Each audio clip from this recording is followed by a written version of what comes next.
ये खबर KR मंगलम university द्वारा प्रस्तुत की गई है। 8वां वेतन आयोग ये सिर्फ एक सरकारी प्रक्रिया नहीं बल्कि लाखों केंद्रीय कर्मचारियों और पेंशनर्स की उम्मीदों का सबसे बड़ा केंद्र बन चुका है। हर किसी के मन में एक ही सवाल है, क्या इस बार सैलरी में बड़ा इजाफा होगा? क्या ओल्ड पेंशन स्कीम यानी OPS की वापसी होगी? क्या लंबे समय से उठ रही मांगों पर सरकार कोई बड़ा फैसला लेगी? इन सवालों पर national federation of Indian railway man यानी NFIR के वर्किंग प्रेसिडेंट BC शर्मा ने कई अहम बातें साझा की। BC शर्मा के मुताबिक 8वें वेतन आयोग को अपनी रिपोर्ट देने के लिए कुल 18 महीने का समय मिला है। करीब 8 महीने का समय बीत चुका है और आयोग लगातार बैठकों के जरिए अपना काम आगे बढ़ा रहा है। इस बार पूरी प्रक्रिया में डिजिटल सिस्टम का इस्तेमाल किया जा रहा है। उनका मानना है कि अगर काम इसी रफ्तार से चलता रहा तो आयोग तय समय से पहले ही अपनी रिपोर्ट सौंप सकता है। ऐसा होने पर कर्मचारियों और पेंशनर्स को बढ़ी हुई सैलरी और पेंशन का लाभ जल्द मिल सकता है। वेतन आयोग को लेकर सबसे बड़ी मांग फिटमेंट फैक्टर की है, जो है 3.83। BC शर्मा का कहना है कि ये मांग किसी अनुमान पर नहीं बल्कि इंटरनेशनल लेबर ऑर्गेनाइजेशन यानी ILO और डॉक्टर एक्रॉयड फॉर्मूले के आधार पर तैयार की गई है। उनका तर्क है कि बढ़ती महंगाई, शिक्षा, स्वास्थ्य और परिवार के खर्च को देखते हुए यही फिटमेंट फैक्टर कर्मचारियों के लिए उचित रहेगा।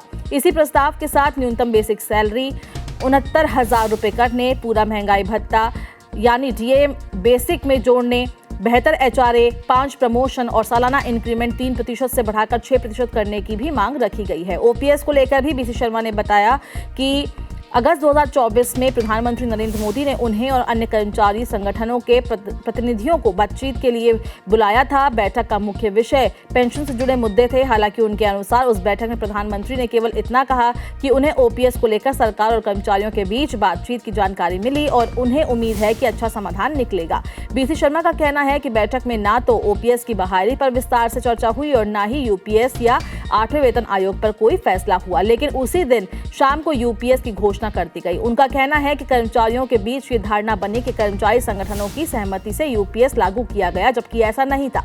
उन्होंने दोहराया कि कर्मचारियों की पहली पसंद आज भी OPS ही है। उनके मुताबिक OPS में कर्मचारी के वेतन से कोई अंशदान नहीं कटता था और सेवानिवृत्ति के बाद अंतिम वेतन का 50% पेंशन के रूप में मिलता था। इसके अलावा फैमिली पेंशन और अन्य सामाजिक सुरक्षा के कई प्रावधान भी थे, जबकि NPS बाजार आधारित व्यवस्था है और UPS में कुछ सुधार होने के बावजूद वो OPS जैसी सामाजिक सुरक्षा उपलब्ध नहीं कराता है। इसलिए उनकी मांग है कि चाहे योजना का नाम कुछ भी हो, लेकिन कर्मचारियों को OPS जैसे सभी लाभ मिलने चाहिए। एरियर को लेकर भी उन्होंने स्पष्ट कहा कि यदि 8वां वेतन आयोग 1 जनवरी 2026 से प्रभावी माना जाता है और लागू होने में देरी होती है तो कर्मचारियों को पूरा एरियर मिलना चाहिए। उन्होंने कोविड काल में रोकी गई 3 DA किश्तों को भी जारी करने की मांग दोहराई और कहा कि इसका असर केवल तत्काल वेतन पर नहीं बल्कि भविष्य की पेंशन, ग्रेच्युटी और अन्य लाभों पर भी पड़ेगा। और BC शर्मा ने परिवार की परिभाषा में बदलाव की भी मांग रखी। उनका कहना है कि अभी पति पत्नी और 2 बच्चों को 3 यूनिट माना जाता है, लेकिन माता पिता को भी परिवार का हिस्सा मानते हुए 5 यूनिट का फॉर्मूला लागू होना चाहिए। साथ ही DA की गणना 12 महीने के बजाय 6 महीने के औसत पर करने, हर कर्मचारी को पूरी नौकरी में कम से कम 5 प्रमोशन देने और HRA, ट्रैवल अलाउंस और नाइट ड्यूटी अलाउंस में संशोधन की भी मांग रखी गई है।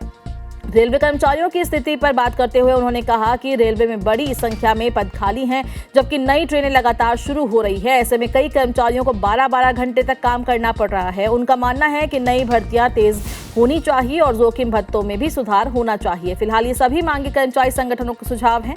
इन पर अंतिम फैसला 8वें वेतन आयोग की सिफारिशों और सरकार की मंजूरी के बाद ही होगा, लेकिन इतना तय है कि आने वाले समय में आयोग की रिपोर्ट पर लाखों कर्मचारियों और पेंशनर्स की नजर बनी रहेगी।